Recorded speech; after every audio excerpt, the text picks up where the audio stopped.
Hello, and welcome to 3-Act Film Review, where I give my thoughts on movies, analyze them based on the 3-act film structure, and give them a score based on craft, story, and how much I enjoyed the movie. Today, I will be reviewing the film Conclave.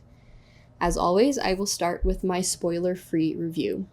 Conclave follows Cardinal Lawrence, played by Ralph Fiennes, as he has to lead and navigate a meeting to find a new pope after the old one dies.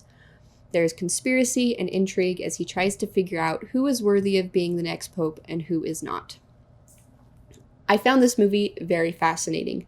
I am not a member of the Catholic faith, and so I don't know how things work when a pope dies or if what was portrayed in the movie was factual at all, but the way the movie was presented was done in a way that kept me very intrigued as to what was going to happen.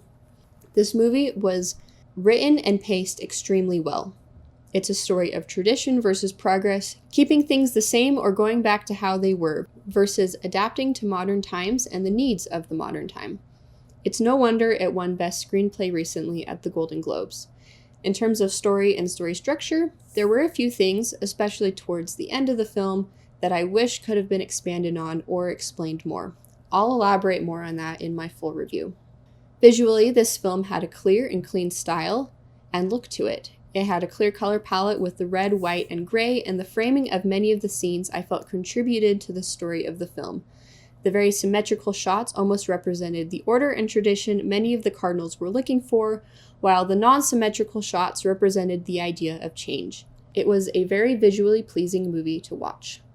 There were a few things I didn't particularly like about the movie. One was how they wrapped up Cardinal Lawrence's story. I felt like his story didn't really finish and we didn't get to fully see the end of it. I was also a little disappointed how the film ended. I was very interested in seeing how the Cardinals were going to react to what was revealed at the end of the movie and how that was going to impact Cardinal Lawrence and the want he had throughout the movie. I would have liked to see it play out a little more. From a pacing standpoint, I felt where it ended was fine. From a story standpoint, there were just a few things I wanted the film to go more in depth on. I also felt like the film didn't have great sound. There were moments where dialogue was difficult to hear, and other moments where breathing sounds were just too loud.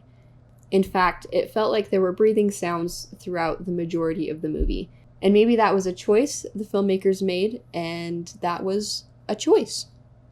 There were also moments where there was music that I felt like there shouldn't have been, spots where there were important conversations happening, and the music was just kind of distracting from that. Overall, I was fairly impressed with this film. It was intriguing, beautifully filmed, and presented in a very well done way. Here's my score for the movie.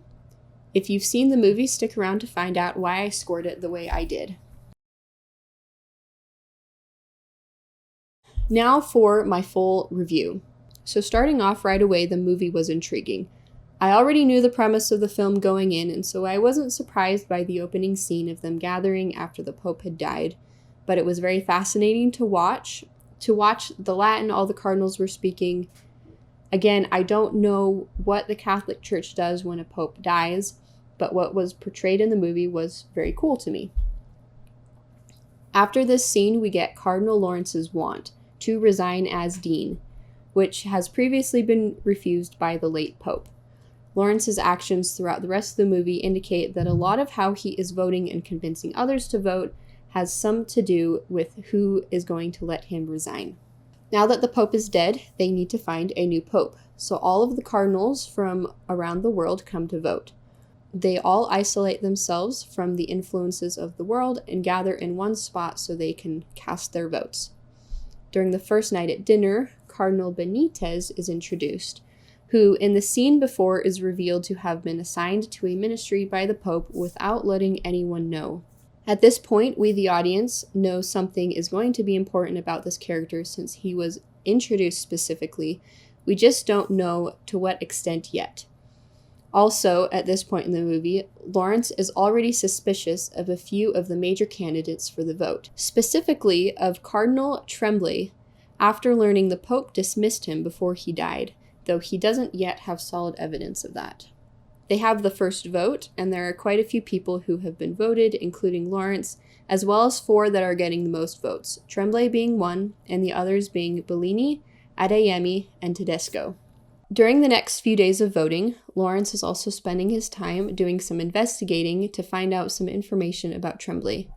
He also learns about an illicit relationship Adeyemi had, which leads to Adeyemi losing a lot of votes after rumors and whispers spread because of an incident at one of their meals. And then Lawrence's assistant lets him know about a medical trip the Pope had Benitez make. As Lawrence is going about learning all of these things, it seems like he's doing it so certain candidates get fewer votes, which he probably is. He wants to make sure whoever gets in is the best choice. We also have to remember he doesn't want to be the dean anymore, and he doesn't want to be the Pope. He has been voting for his friend Bellini, and I think part of that is Bellini knows about Lawrence's desire to resign his position, and if Bellini becomes Pope, he might be likely to grant that wish. Lawrence discovers that Benitez is the one voting for him during the voting sessions and is recruiting others to vote for him. He asks Benitez to not vote for him because he doesn't want to be Pope, but Benitez says he thinks Lawrence would be a good choice for Pope. It's here we start to figure out what Lawrence's need is, to not leave, but to stay. We've been seeing him do a great job interacting with different characters and keeping things organized and leading the votings. As I watched, I even started to think that Lawrence would end up as Pope. Lawrence continues to do some investigating of Tremblay and decides to break into the Pope's sealed room where he finds some documents that incriminate Tremblay and confirm why he was dismissed by the Pope.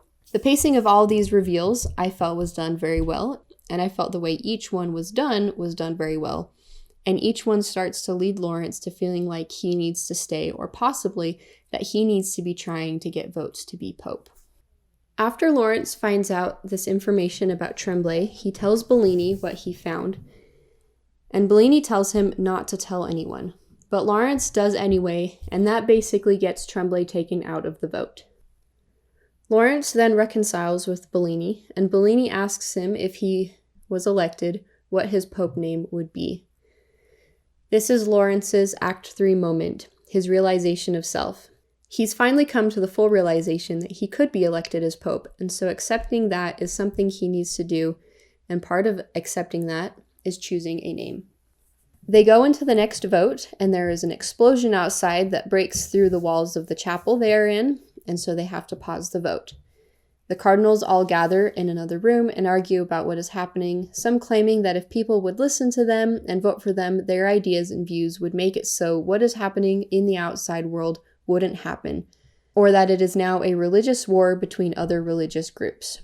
And then Benitez stands up and gives a very moving speech about how they should be moving towards peace, not violence, and it convinces everyone to now vote for him to be Pope. At first, Lawrence is relieved that he didn't end up getting voted in, until he learns about the real reason for Benitez's trips to the hospital and how Benitez ultimately refused treatment. It turns out that Benitez is intersex, but didn't go through with any surgeries because he believed that God made him how he is and he should respect that. And this is where I have problems with the story, not because of what is happening at this moment or what has been revealed, but how it was brought about. Leading up to this moment, I had thought that maybe Benitez had cancer or something that was going to contribute to him not being able to be Pope because he was going to die soon. I would have liked to see maybe a little more planting of clues along the way that maybe would have clued the audience in just a little more before getting to that big reveal at the end.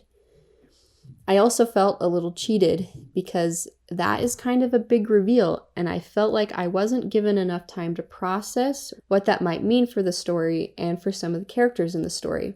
It just felt like, here's this big reveal, end of movie.